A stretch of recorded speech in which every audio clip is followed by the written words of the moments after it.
Hello, folks. This is Raj Sastri from Raj Option Trading. Today, I want to talk about one of my favorite companies. It's in the real estate market. The name is EXP World Holdings, ticker symbol EXPI. It's into real estate services. It's got a powerful cloud based software platform, and they're really disrupting the entire real estate services market. So with that, this is an image from EXP website, and they are one of the top leaders. And as you can see here, they got a lot of honors. Their best place to work, and their top 21 place to remote work, and lot of awards as you can see here. And also, if you look at the industry trend, according to the this research from Allied Market Research, the real estate market itself is going to grow at the compounded annual growth of 2.8%. And traditionally, this is more of a brick and mortar play, but this company, EXP World Holdings, it's going to disrupt this whole old world real estate services market, and they're going to completely go into the internet-based, selling model using their cloud platform. Gone are the days where you have traditional real estate broker taking you around, and a lot of overhead in that world. Now it's all cloud based. We have virtual reality, augmented reality, and you can really make use of this cloud platform and really cut a lot of overheads involved. So that's the whole value proposition. Let's go into a little more details. So if you look at EXP Holdings from a profile perspective, they started back in 2009, just after the entire financial meltdown, and they want to be completely, truly a cloud-based platform.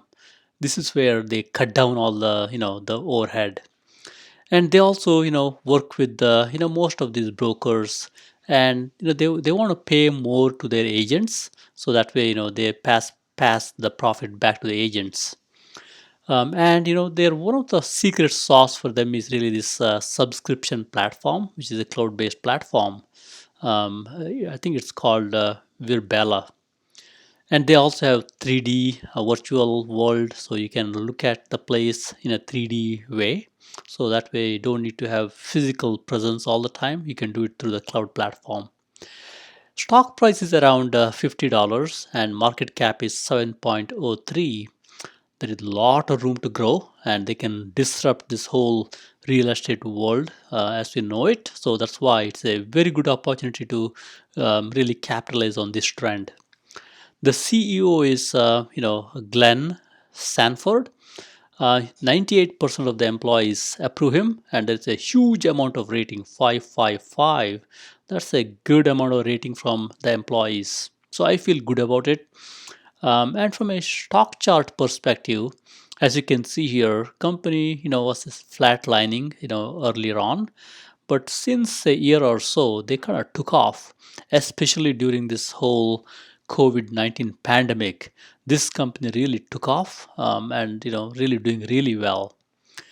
And from a revenue perspective, they have $1 billion revenue last 12 months or so, and revenue growth is around 122%. Very impressive.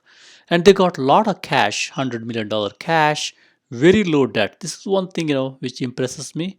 Most of real estate businesses got a lot of debt, but this company, because of their way they're operating and the capital efficiency, very low debt, and they're doing well from operating cash and the levered free cash.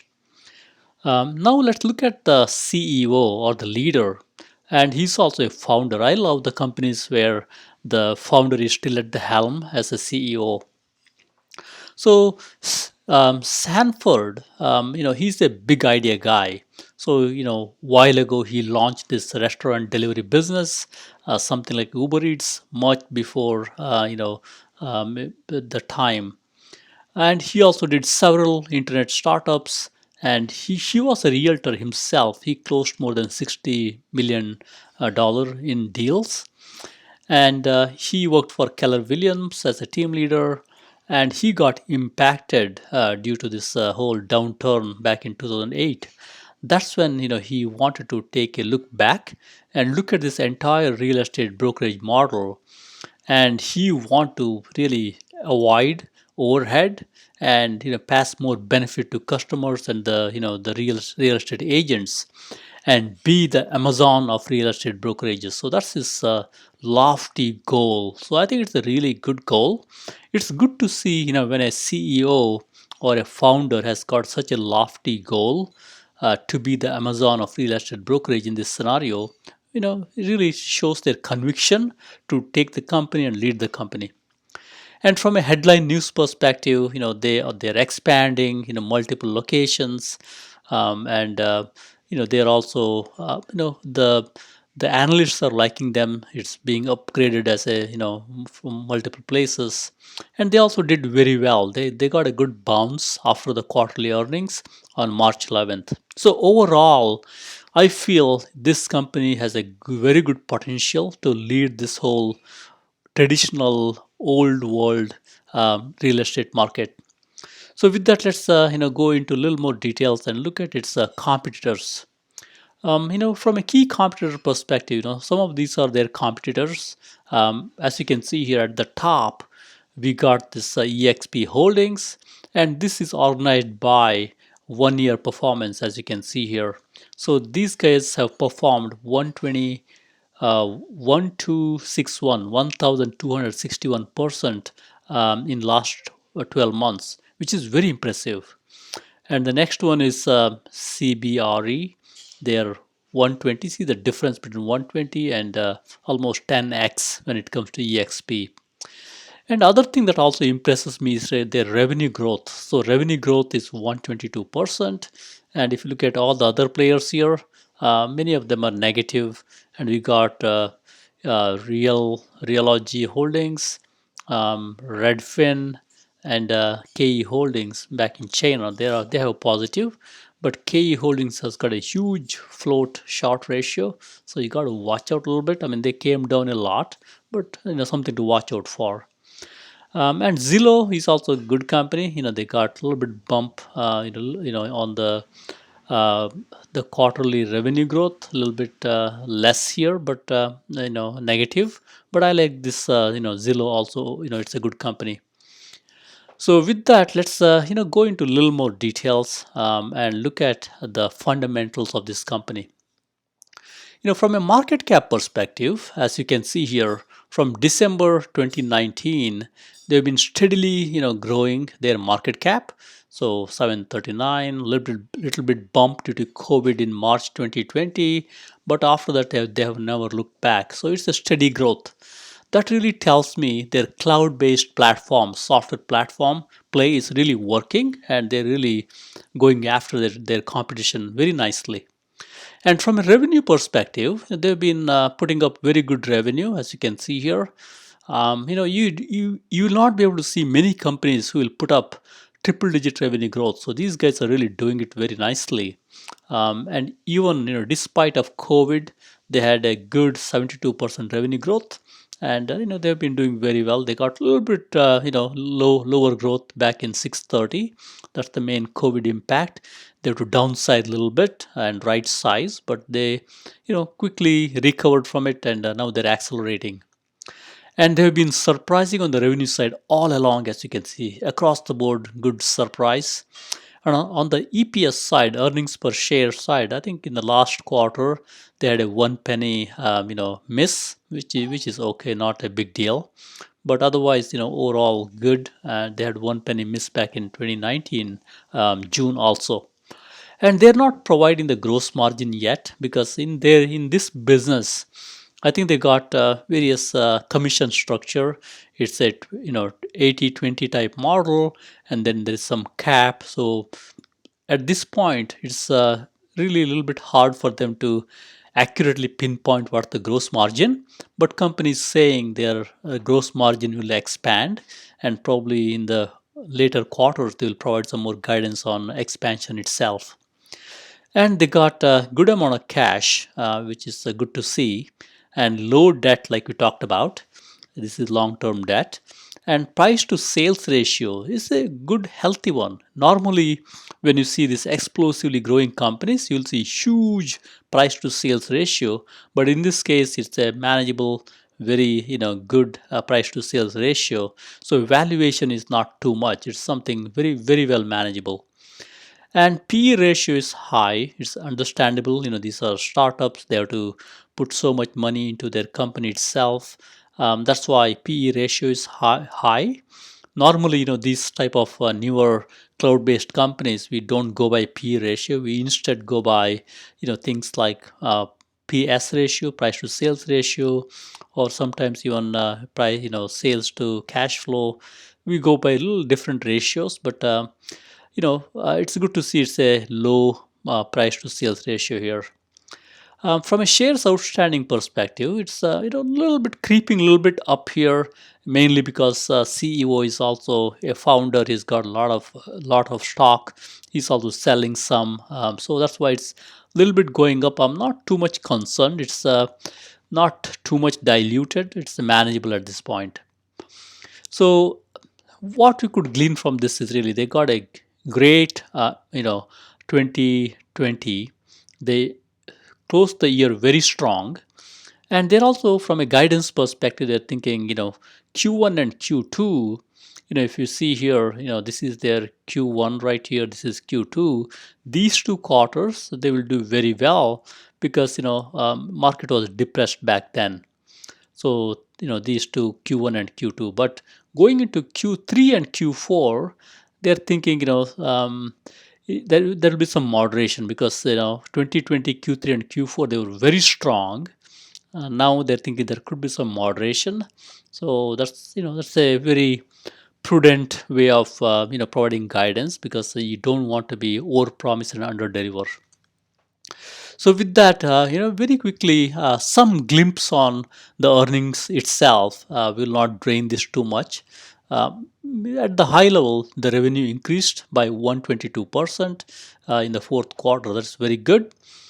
And full year revenue also, there will be increase of 84%.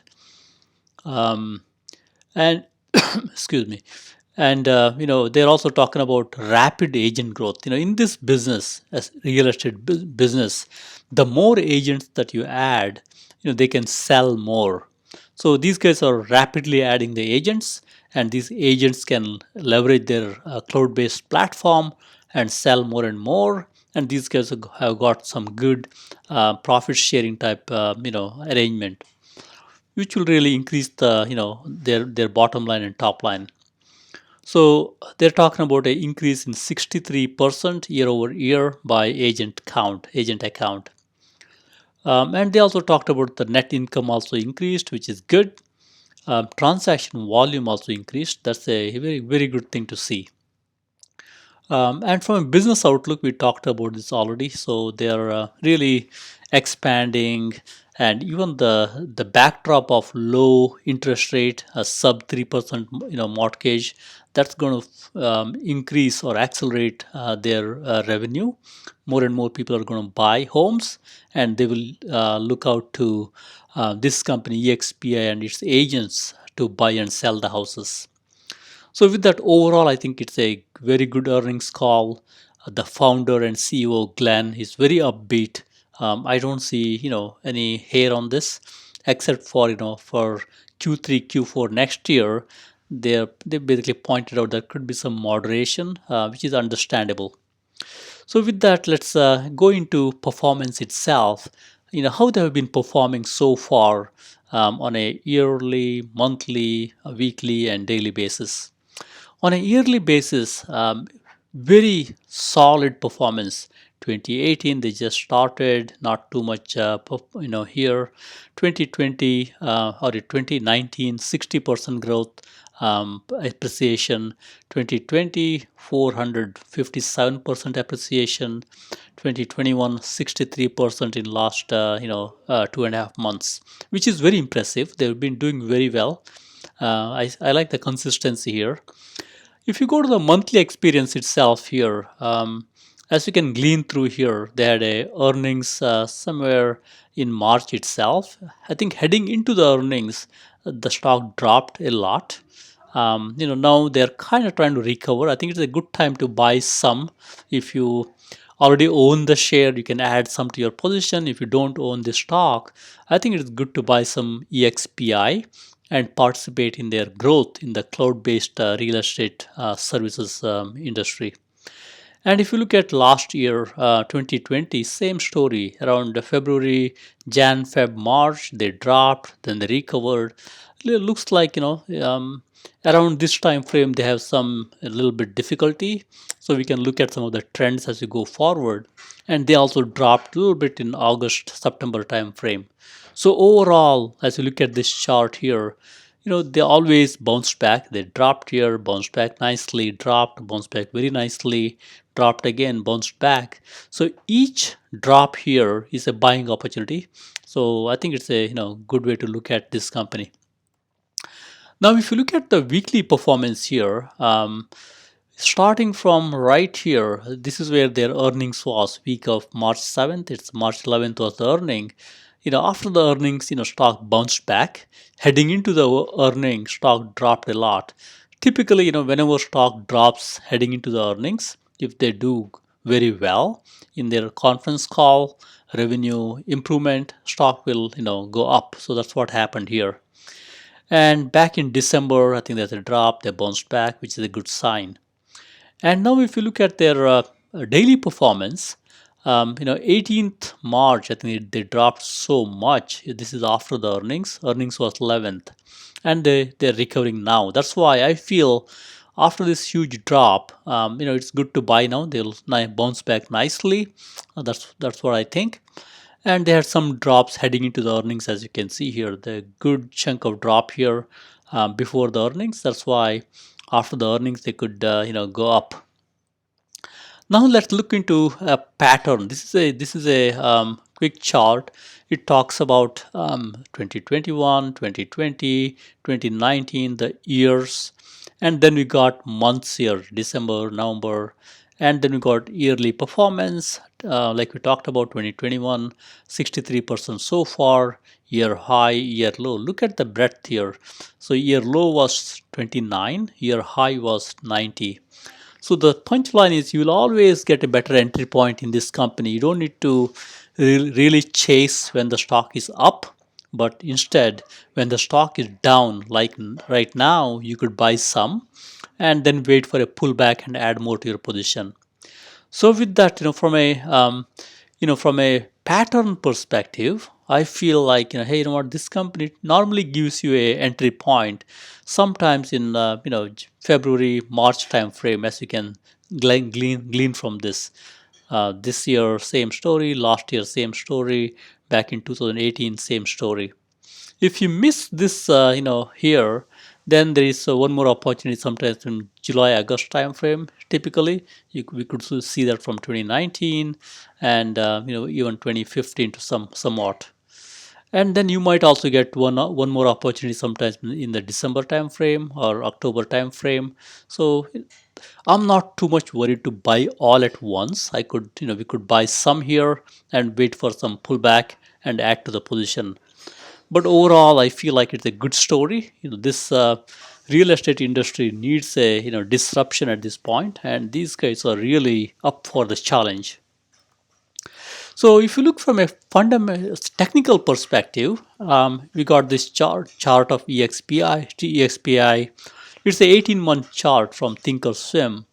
So as you can see here, earnings here, stock went up, one more earnings.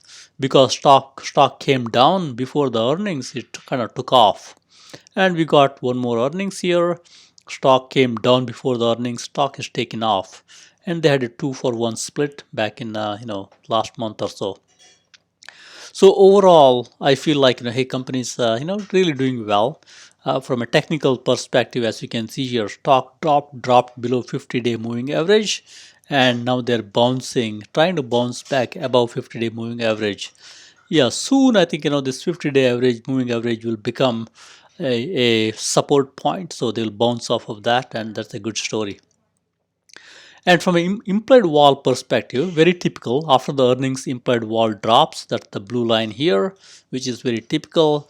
At this point, implied vol is IV rank is around 50, so it's not too expensive to buy even the call option. Maybe stock is at around $79. You could even buy maybe say 60, sorry, stock is around $51. You could buy call option for say $40 6 months out, so that way you participate in that way. And from a DMI perspective, the blue line is below the red line at this point. That's because right now stock is trying to bounce off of this little bit crash they had. That's why it's lower. I could see this, kind of going up as we go forward. And from a on the balance volume perspective, I see that on the balance volume is steadily going up. Even though stock has crashed, people still bought the stock. That's why the on the balance volume kind of stayed you know um, accelerating through the drop, even though there's a small bump here. So overall, folks are very positive. Normally what you see is when the stock falls off, you will see on the balance volume also falling off, but in this case it's a good story. People are really buying into it. From a Chaklin money flow perspective, here, as stock sold off, we could see money flew out of the stock here, and now money is flowing into the stock. Some of these hedge fund type folks, they kind of know when to get off, and they'll get off a little early.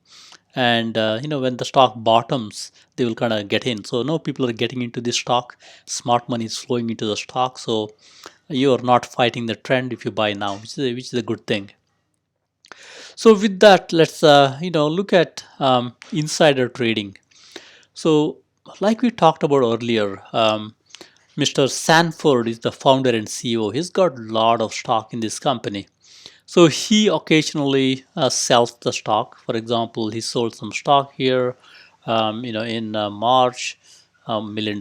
Some more here, 1 million, $1.9 million. Because he's got so much, stock, he keeps selling once in a while. That's I could see here. And there's also a 10% owner, Sanford Penny. I think this person also sold, about $2 million stock. So, probably, they're trying to, a little bit lighten up on the stock, which seems to be, pretty consistent. Especially, they have a lot of this stock because probably, they're, Sanford himself is a founder. Maybe this person here, 10% owner, maybe related to Sanford. That's why this person also has got a lot of stock. So it's understandable. A little bit accelerated pace of selling, but it's understandable. Now let's look at what should we do now. We looked at the company, the fundamentals, the technicals, and also insider selling activity. So what should we do now? Should we buy? Should we sell? Should we stay quiet? So from a summary perspective, I feel this company has got tremendous growth ahead of it. They already grew very nicely. They're adding more agents, and they're also expanding into 5 international locations, and they will expand more. And they're also best place to work, and also got very good employee ratings, which is a good sign. And they got this cloud-based platform where folks can virtually look at the home, and folks can also work from anywhere, which is a good story. And they're adding more and more agents that will help with the revenue growth. Overall solid performance. I couldn't see too much here on this company. And from an interest rate perspective, because interest rate is very low right now, historic low, more and more people are, they will be buying homes. Especially people are doing well, they will buy more and more homes and take advantage of this low mortgage. So that's why I could see the demand for real estate going up, and these guys are well positioned to take advantage of that using their platform and massive amount of sellers they have on the platform. So with this backdrop, I recommend buying some of EXPI. into this pullback and add more during upcoming pullbacks. I feel it's a compelling story, and these guys are really disrupting the real estate market, and no more traditional way. They want to go to the cloud and a cloud-based platform, and pass on the benefit to customers and the agents, which is a real great story. With that, happy investing. Thank you very much.